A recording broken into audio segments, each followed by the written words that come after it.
In the last video, I discussed with you meaning of statistics, who is consumer, who is producer, what is production, what is saving, what is investment. Now I'll share a video with you on the topic of limitation of statistics. Limitation of statistics. It is very important topic and generally आपको ये questions में देखने को मिलेगा exams में. First of all, statistics must be regarded as an instrument of research. कि statistics basically हम कहाँ यूज़ करते हैं? रिसर्च के पर्पज से यूज़ करते हैं, ठीक है. But bearing severe limitation which are not possible to overcome. But इसकी कुछ लिमिटेशन है जिससे हम ओवरकम नहीं कर सकते. First of all, study of numerical fact only.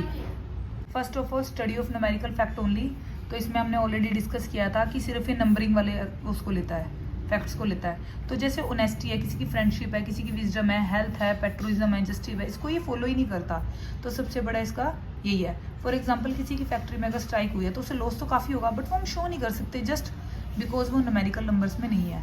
Study of aggregate only. इसने कहा ये एग्रीगेट ओनली को लेता है, आपको एग्रीगेट बताता है. For example, it may be statistical fact that your class teacher earn 50,000 per month. 50,000 earn करिए. बट अगर हम फैक्ट से देखें, किसी इंडिविजुअल को ये इंडिविजुअल को कंसीडर ही नहीं करता, ठीक है. बल्कि ये जो 50,000 वो अर्न कर रही है, ये इकोनॉमी में कुछ ना कुछ कंट्रीब्यूशन करेगा, बट ये शो नहीं करता.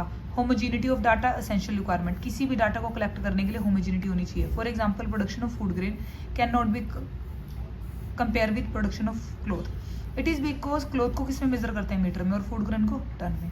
Result are true only on an average. जो रिजल्ट है वो एवरेज आएंगे. Most statistical finding are true only as average. They express only the broad tendency, जो बड़ी बड़ी हैं. Law of natural science as statistical observation are not error free.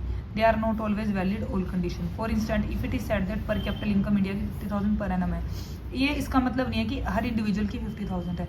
किसी की कम होगी, किसी की ज़्यादा होगी. तो ये सिर्फ ऑन एन एवरेज रिजल्ट आते हैं, ठीक है. इसका एक एग्जाम्पल आप ये भी कर सकते हो. सपोज ए एंड बी दो फर्म्स हैं, वो प्रॉफिट अर्न कर रही है 1 लाख, 2 लाख, 3 लाख, 3, 2, 1. एवरेज 2 लाख आएगी, 2 लाख आएगी. बट ऑन एन एवरेज आप देखोगे जो ए कंपनी है ये ग्रोथ कर रही है और बी आपकी डिक्लाइन हो रही है. विदाउट रेफरेंस रिजल्ट में प्रूव टू बी रॉन्ग. अगर आप बिना किसी रेफरेंस के चलोगी तो रिजल्ट आपके गलत भी हो सकते हैं. तो आपको सर्कमस्टांसिस, कंडीशन सब पता होनी चाहिए. डन. इसको आप एज इट इज़ जो मैंने आपको एग्जांपल दिया था 1 लाख, 2 लाख, 3 लाख, उसको कंसीडर कर सकते हो. Can be used only by expert. इसको एक्सपर्ट ही यूज़ कर सकते हैं. फॉर एग्जांपल, कोई मेडिसिन अगर वो डॉक्टर दे तो ही अच्छा है, अगर आप खुद से यूज़ करोगे तो वो आपके लिए अच्छी नहीं है. तो ये क्वेश्चन आपको एज इट इज़ आता है कि statistical method are more dangerous tool in the hand of an expert, ठीक है. तो who are ignored about this method can make sensible use of statistics. In for therefore we